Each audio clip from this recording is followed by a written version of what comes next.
Jason, you first. Logan, you second. What do you pull away from this game? The good, the bad, the ugly, the amazing? Because for me, it's disappointing. You're there to win the game, but it's got to be so encouraging against that opponent to come away, to play them toe-to-toe, to make the kind of comeback that was made, to get it to overtime before the missed kick. Our friend James Coleman says it best about the standard, talking about what the program standard is for Florida State. So with that being said, you have to be disappointed with the outcome. You have to be disappointed about the fact that we had a lead. I didn't know it was in the first half. You come back and tie it up, and you have your shot against a Notre Dame team, number 9 ranked in the country. You could argue was Notre Dame overrated going into the game. We can talk about that as we go on. So that's why there has to be the disappointment in a loss. You have to have that certain standard, that the standard is winning those games, especially winning those games at home. That being said, you have to be content with the fact that this team did not give up. Like Logan said, down 18, they fought back, came back, tied it up, took it to overtime. So you have to be content that they did not give up. I will give Mike Norvell credit. It seems on the surface after this first game like he has the team believing. He has this team believing that they have a shot to do something. I feel like here's where the question has to come in. Now what's the next step? Is this a Florida State team that is going to be like in the 2009 season when they lost a heartbreaker to Miami in the opener and then were sluggish against Jacksonville State in the second game? Or are they going to come out and just break the you-know-what off of Jacksonville State in this coming game? That's what we need to see at this next step. Is what's the next step? Is Florida State going to continue to play to the Florida State level that we expect? That's what we talked about. We talked about this before. The Notre Dame game was not the most important game because we knew Florida State was more than likely going to lose this game. Now it's going on to that next step. Mm-hmm. Yeah, this but game we kind of take it from most likely going to lose and a touchdown underdog to that close to winning. I got to think that they after they hang their heads after the game, kicking themselves thinking we could have made one more play, that they got to be inspired and encouraged to say, we played a really good team, what everybody expects to be a top 10 team in the country. We got a season in front of us. Let's go. Oh, and I agree with you 100%. There is a plenty of positives to look at. We'll go over that over the course of the next hour. There are plenty of positives to look at going into, number one, if you can hang with a Notre Dame team, and we're talking about whether this was not the same Notre Dame team that made the playoff last year. Let's just cover that base right there. This was a slightly depleted Notre Dame team that we played. That being said, they were still a top 10 ranked team, and I believe they're still ranked 8th at this point, so they actually went up a spot. I think right now this has to give you that confidence going into those games last season that were toss-ups, like Wake Forest, like Louisville, looking later on the schedule, like an NC State and Boston College, and say, hey, those games that were toss-up maybe might move slightly in Florida State's favor. You have to look at it. A game like a North Carolina. North Carolina, I know it was the first game of the season. North Carolina looked bad against Virginia Tech. Do you take that confidence in Notre Dame and think maybe North Carolina might be a game that goes from a more than likely loss to could that be a toss-up? There's a lot of things that come on, but it's about building. You got to come out. You got to beat the hell out of Jacksonville State, and you have to win games convincingly against Wake Forest and NC State. That's where we're going to see whether Mike Norvell has this team turning the corner. Okay, Logan, what did you see that got you pumped? Number one thing to get me pumped, probably the defensive line, along with Jermaine Johnson. He came in with everything that we thought he was and more. The first half, I don't think Notre Dame had a game plan fully ready for him, or, either Florida State and Odell kind of figured out the best way to utilize him. Second half, they kind of figured him out a tad, and you saw Krishawn Fuller get in there, which Fuller also played really well. Heard a lot of high things about him during spring along with the fall camp.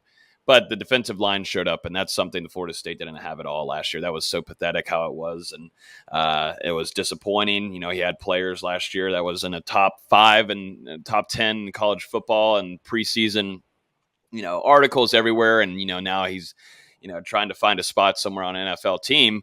You can replace all of that, and you're able to see some guys in the interior like Fabian Lovett. You got Dennis Briggs on the outside, Keir Thomas, Jermaine Johnson wreaking havoc, and the defensive line showed up during that game. Man, 65 rushing yards for Notre Dame. 65 rushing yards. We don't want to talk about the passing defense, but the rushing defense showed up and they did their thing. If you go back to the North Carolina game last year, they did that for the first half, and then the second half, it wasn't so pretty. This game, they kept all 4 quarters held down there. And, there was things going into like the big plays that Notre Dame was able to have, and Cohen was able to get those one-on-one matchups, and Travis Jay, some other guys, but mainly Travis Jay just wasn't able to, deflect the ball. I thought he put himself in the right position. And, that is a guy that is extremely athletic. I'm not worried about him. He'll be fine. Those are some things that he can fix.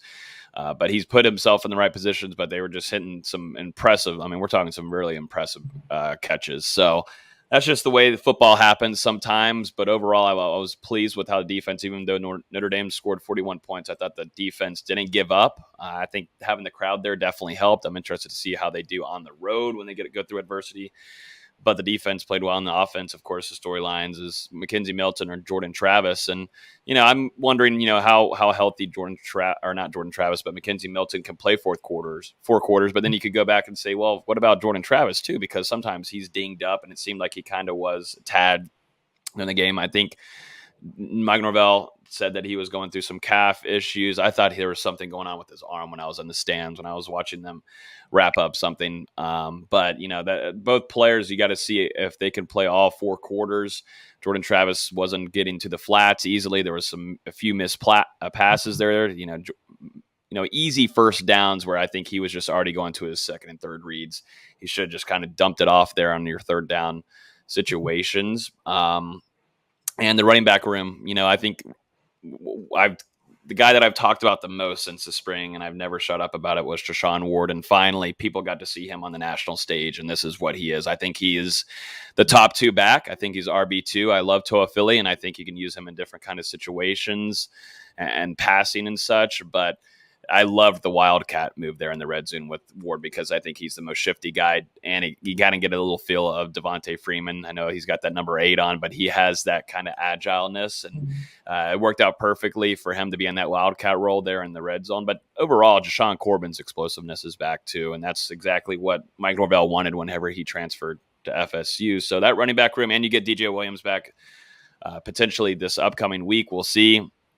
But overall, this whole team, that fight, that will to want to stay on the field and get after it and just, perform and not give up, and it comes down just to a missed field goal. It's nice to see. And I think all Florida State fans, felt a little let down, but man, just going to the overtime, I think a lot of Florida State fans felt like that was a little moral victory kind of dealio. You don't want to really say those as much, but shoot, Florida State fans don't have we can't, the Florida State fans can't say anything. You got to take that. And I think there's a lot of optimism heading forward on this team overall. And there's those things, there's so many errors too, and penalties, silly penalties. If those can be fixed, that changes a lot of the momentum for that team. Yeah. We talked about, Florida State, essentially the first touchdown of the game of blown coverage is what kept Florida State from pulling off the upset. You could look at the 3 touchdowns Notre Dame scored in the third quarter. You stop one of them, Florida State wins that game in regulation. I think when you talk about Jordan Travis for a moment, there's a name old school FSU fans will remember, Chris Ricks. Chris Ricks used to be that guy who would throw a great pass, have a great first quarter of a game, and then have a sloppy second, third quarter. Then all of a sudden have a great fourth quarter. That's what I feel like with Jordan Travis sometimes. I feel like there were a couple passes where you're sitting there going, who the heck is he throwing to? And then he throws the beautiful touchdown pass to Douglas. Throws another touchdown pass to Adrian Parchment. That's what I need to see from Jordan Travis. And we can talk more about the quarterback situation in a moment, but I need to see more consistency out of him. Now, Logan, a question for you. On the flip side, we've talked about some of the positives, a lot of positive games. I guess 2 of the negatives for me were the offensive line. I think the offensive line needs a lot of improvement. There were a lot of issues where Jordan Travis looked like he was running for his life through the first 3 quarters of that game. And then also the passing game. You talked about the rushing game. The rushing game did well. The passing game, and I'm pulling up the numbers for 1 second here. Keyshawn Helton, 4 receptions for 53 yards. Malik McClain, 1 reception for 21 yards. Jerry Williamson, 1 reception for 12 yards. Parchment, 1 reception for 8 yards and a touchdown.